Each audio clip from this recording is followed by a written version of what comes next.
کہ صدر مملکت کو جو ہے وہ اپنا ایک آزاد اپنی رائے جو ہے قائم کرنا ضروری ہے، انڈیپینڈنٹ اپلیکیشن آف مائنڈ، جس پہ جسٹس محمد علی مظہر کی یہ رائے تھی کہ صدر مملکت 209 کے تحت تو وہ درست ہے کہ جب کوئی ریفرنس وزیر اعظم سے آئے تو وہ آزاد اپنی انڈیپینڈنس آف مائنڈ اپلائی کر سکتے ہیں، مگر یہ آرٹیکل 200 جو ہے اس میں تو بظاہر یہ پریزیڈنٹ کا صوابدیدی اختیار ہے اور یہ پریزیڈنٹ جو ہے یہ سارا عمل کرتا ہے، تو اگر ان کے پاس وزیر اعظم کوئی سمری بھیجتا ہے یا کچھ بھی کرتا ہے تو پھر اس کے اندر اپلیکیشن آف مائنڈ کیسے ہو سکتی ہے؟ اور یہ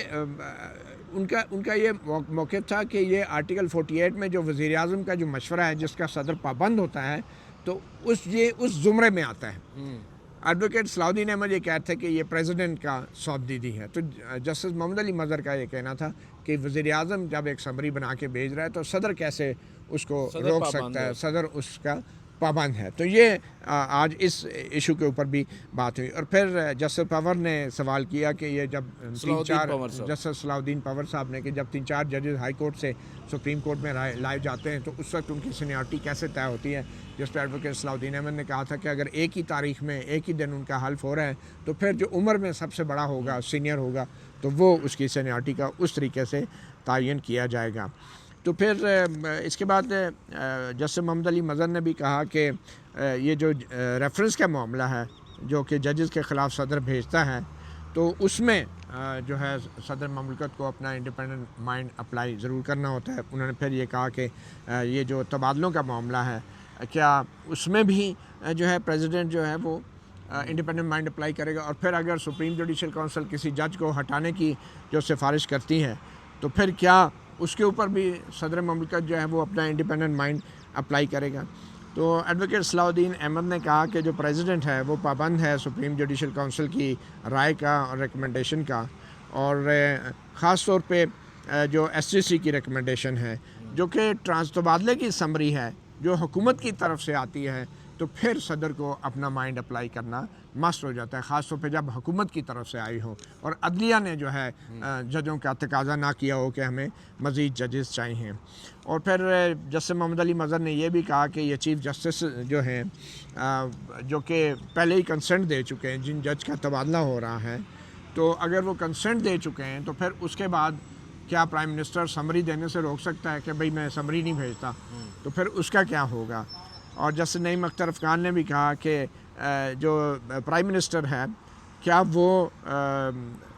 انکار کر سکتا ہے کہ میں صدر کو سمری نہیں بھیجتا ہوں، اور جب یہ سارا عمل کنسنٹ کا پورا ہو جاتا ہے۔ تو اس پہ ایڈوکیٹ صلاح الدین احمد نے کہا کہ اس سارے تبادلے کے معاملے کی وجہ سے اسلام آباد ہائی کورٹ میں ایک نیا مسئلہ بھی کھڑا ہو چکا ہے، اور وہ ہے جو انتظامی کمیٹی تبدیل کی گئی ہے، اور ان کا یہ کہنا تھا کہ اسلام آباد ہائی کورٹ نے جو قواعد ہیں ان کو یک طرفہ طور پہ چیف جسٹس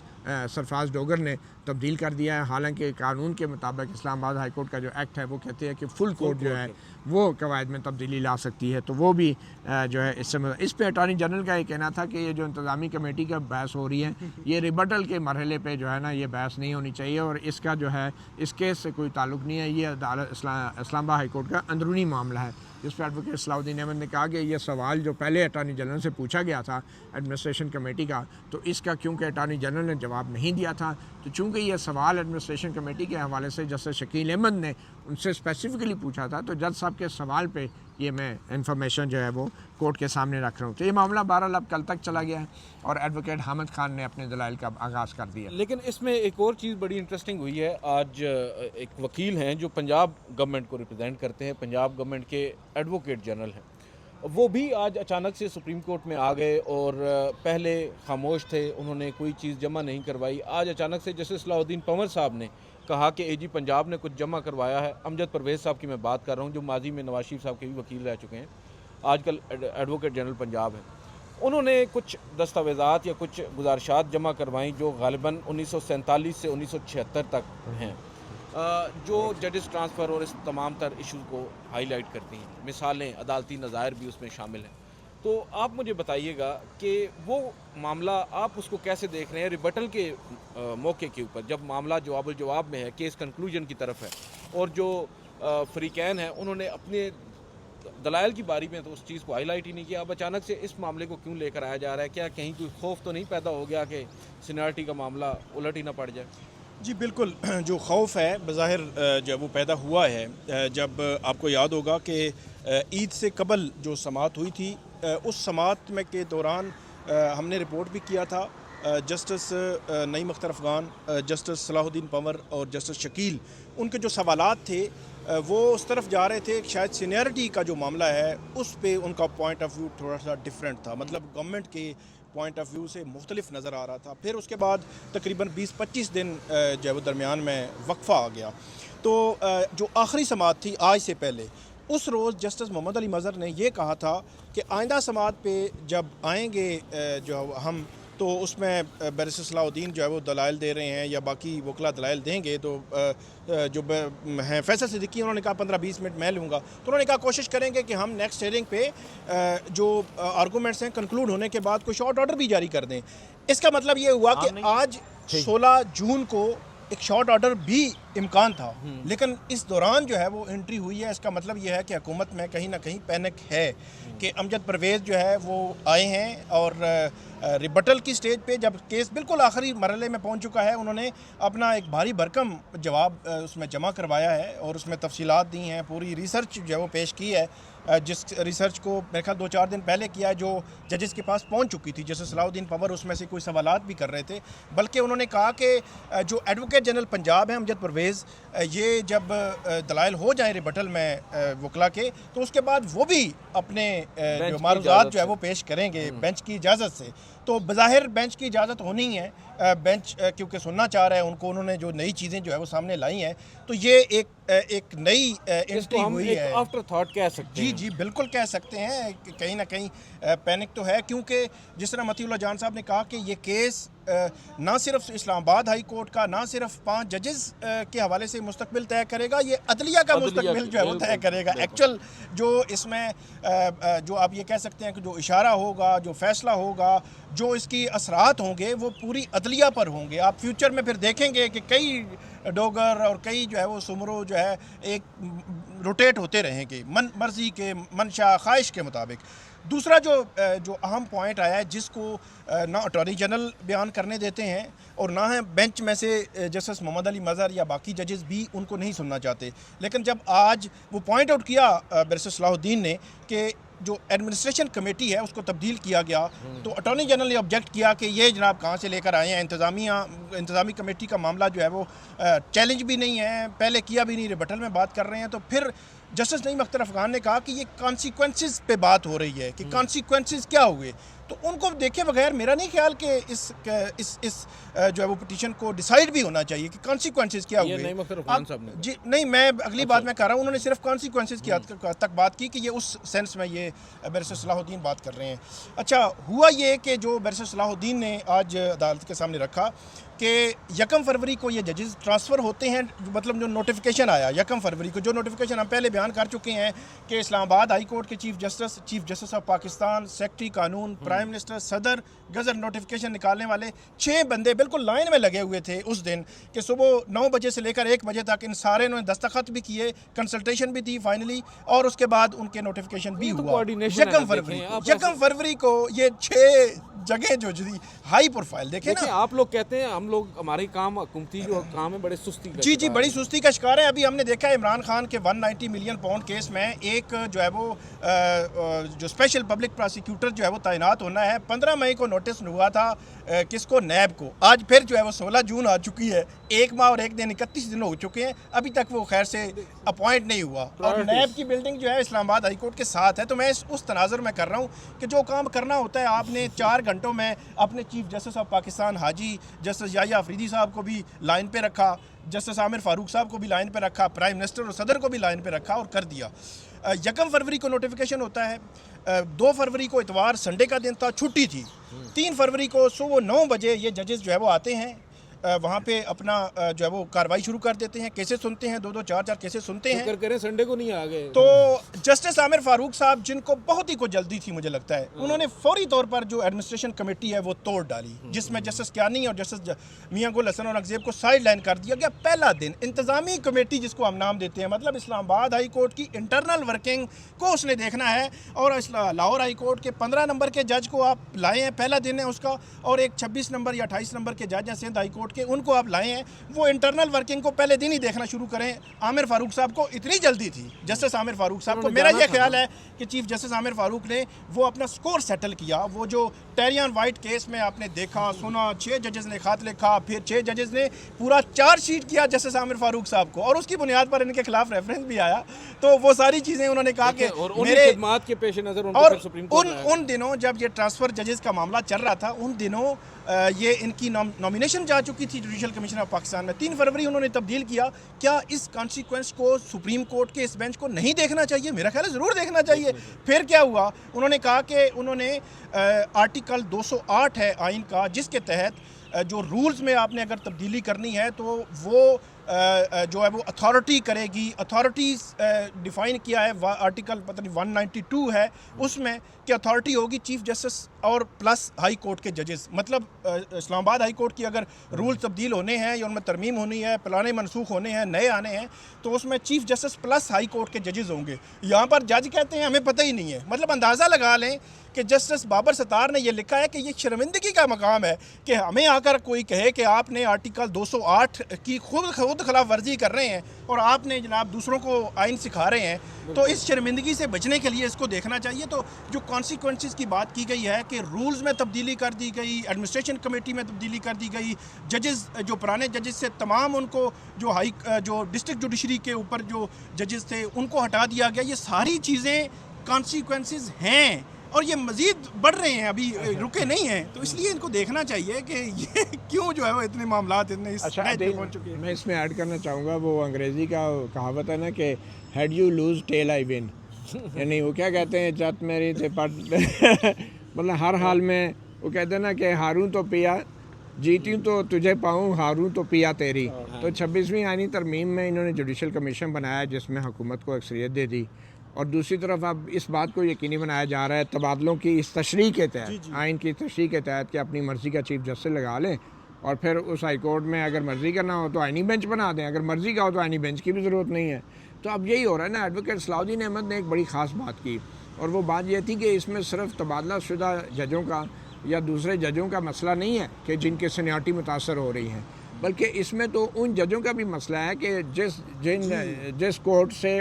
لائے گئے ہیں یہ ججز. مثال کے طور پہ اگر جسٹس سرفراز ڈوگر کو لاہور ہائی کورٹ سے لایا گیا ہے, تو لاہور ہائی کورٹ کے جو سینئر ججز تھے, جو جسٹس سرفراز ڈوگر سے سینئر تھے, وہ بھی ان کی بھی 14 ججز سینئر تھے, ان کی بھی تو خواہش تھی نا کہ وہ اسلام آباد آ کے جلدی چیف جسٹس لگ جائیں. کیا ان سے پوچھا گیا؟ کہ ان سے پوچھا گیا, وہ بھی متاثرہ ہیں, اور جس ہائی کورٹ میں یعنی اسلام آباد ہائی کورٹ میں ان کو لایا گیا ہے وہ ججز بھی متاثر ہیں جن کے سینیارٹی متاثر ہوئی ہے. اور پھر جو تبادلہ ہوا ہے جن کا ان کو جو فائدہ ہو رہا ہے, اور ظاہری بات ہے جس جج کو فائدہ ہوگا وہ نہ کیوں کرے گا, وہ تو کہے گا میں تو جاؤں گا اسلام آباد دیکھنے, سونا شہر ہے. تو پھر مسئلہ یہی ہے کہ یہ تینوں فریقین جو ہیں ان کے حوالے سے سپریم کورٹ نے اب فیصلہ دینا ہے. اور سب سے امپورٹنٹ بات یہ ہے کہ عدلیہ جو ہے اس کی آزادی جو ہے, سینیارٹی اگر یہ تشریح تسلیم کر لی گئی آرٹیکل 200 کی, تو پھر جو بچی کچی کسر رہ گئی تھی میرے خیال میں پھر 27ویں ترمیم کی بھی ضرورت نہیں رہی. اصل میں ایک اور چیز ہے, جسٹس محمد علی مظہر جو ہے وہ جب سوالات کر رہے ہوتے ہیں تو ایسا لگتا ہے کہ وہ بھی آرگومنٹس چل رہے ہیں, دلائل چل رہے ہیں ان کے. دیکھیں آپ ان کو دیکھیں, 2 مختلف بینچز میں وہ بیٹھے ہیں, 2 انتہائی عام مقدمات میں, اور بڑے تابڑ توڑ ان کے. نہیں, وہ بلکہ مخصوص نشستوں کے کیس میں جسٹس محمد علی مظہر کہہ رہے ہیں کہ جو مخصوص نشستوں کا کیس تھا اس میں جسٹس محمد علی مظہر کہہ رہے ہیں کہ پی ٹی آئی تو ہمارے سامنے ہی نہیں ہے, ٹھیک ہے, وہ ہمارے پاس کوئی شکایت لے کے نہیں آیا کہ ہمیں الیکشن کمیشن یہ نہیں کرنے دے رہا. اور یہاں پہ اسلام آباد ہائی کورٹ کے 5 ججز آئے ہوئے ہیں. حالت یہ ہے مخصوص نشستوں کے بینچ کی کہ ان ججز کا جو خط تھا جس میں خفیہ اداروں کے اوپر الزامات ہیں وہ خط تک نہیں پڑھنے دیا. پھر اس کے بعد جو انہوں نے ایک اور اسٹیٹمنٹ جمع کروائی تھی ججز نے وہ بھی نہیں پڑھنے دی گئی. تو یہ تو حالت ہے. آج جو کانسیکوینسز جمع کروائے ہیں وہ نہیں, ان کو اس طرف نہیں جا رہے کہ یہ آپ ہمارے سامنے چیلنج نہیں کیا ہوا تو اس لیے اس پہ جو ہے وہ آپ جو بات نہ کریں. یہ مطلب عجیب صورتحال ہے. تو میں یہ کہہ رہا تھا کہ یہ جسٹس محمد علی مظہر صاحب جو ہے وہ آرگومنٹس میں ہی اپنے دلائل بھی دے رہے ہوتے ہیں. وہ جو سوالات ہیں ان کے سوالات ہیں جو آپ نے یا ہم نے جو کانسیکوینسز کی ہم بات کر رہے ہیں, وہ کہتے ہیں جی chief justice of Pakistan Haji justice یحییٰ افریدی صاحب نے جو ہے وہ کنسلٹیشن دی ہے اور انہوں نے ایسا نوٹ لکھا ہے کہ تاریخی نوٹ لکھا ہے کہ جناب یہ ججز جو ہے وہ صوبوں سے آئے ہیں اور اب جو ہے وہ یہاں پہ پتہ نہیں کون سا گلدستہ بنے گا. پھر جسٹس عامر فاروق نے بھی کنسلٹیشن دی ہے, فلاں جج نے کنسنٹ بھی دے دی ہے, یہ صرف حکومت نے تو نہیں کیا. مطلب ان کا وہ پوائنٹ اس سے وہ آگے پیچھے ہو ہی نہیں رہے کہ یہ کانسیکوینسز جو جن کی ہم ہمیشہ سے بات کرتے ہیں کہ عامر فاروق جو ہے جسٹس عامر فاروق جن کی نامینیشن پہلے بھی ہم نے بات کی, نامینیشن جا چکی تھی تقریباً میرے خیال ہے 24 یا 25 جنوری کو, اور تقریباً 27 جنوری کو یہ پروسیس شروع ہوتا ہے اور 10 فروری تک پورا ڈیلیور کر کے جسٹس عامر فاروق صاحب ہینڈنگ ٹیکنگ اوور پوری کر کے. ویسے ایک مجھے ہنسی آتی ہے جب یہ کہا جاتا ہے کہ چیف جسٹس یحییٰ افریدی اسلام آباد ہائی کورٹ کو ایک گلدستہ سمجھتے ہیں. اب میاں گل کے بغیر کو کیا گلدستہ ہوگا, مجھے یہ بتائیں. گل کو نکال دیا آپ نے بیچ سے تو کون سا گلدستہ ہوگا, پر پیچھے یہ بل دستہ رہ گیا, گلدستہ نہیں ہے. آپ ادھر بل کے ہاتھ میں دسترس میں ہے جو بھی ہوگا, اور بل آپ کو پتہ ہے ہمارے ملک میں کون ہے. بہرحال دیکھتے ہیں ناظرین, آپ نے دیکھا یہ جو ہمارے دونوں سینئر کولیگز ہیں انہوں نے آپ کے سامنے رکھا ہے ججز ٹرانسفر کیس یا ججز جو سینیورٹی لسٹ کا معاملہ ہے, اس کے اوپر اب بہت ساری چیزیں ہیں جو کھل کر سامنے آ رہی ہیں, اور جو ایفیکٹ ہے اس کا رائٹلی سو اب یہاں پر یہ بات بالکل واضح ہو رہی ہے کہ اس کیس کا جو فیصلہ ہوگا اس کا ایفیکٹ صرف ان 5 ججز صاحبان پر نہیں ہوگا, ہماری پوری عدلیہ پر ہوگا. اب دیکھنا ہے یہ 5 ججز صاحبان جو اس وقت بینچ میں بیٹھے ہیں وہ اس پر کیا فیصلہ دیتے ہیں. اپنے اگلے ولاگ میں, کیونکہ ویڈیو طویل ہو گئی ہے, ہم ڈسکس کریں گے مخصوص نشستوں کے کیس کو, اس میں بھی آج بڑے انٹرسٹنگ ڈیولپمنٹس ہوئی ہیں, وہ آپ کو بتائیں گے. آج کے اس ولاگ سے اتنا ہی. مجھے مطیع اللہ جان صاحب کو, ثاقب بشیر صاحب کو اجازت دیجیے. اللہ حافظ.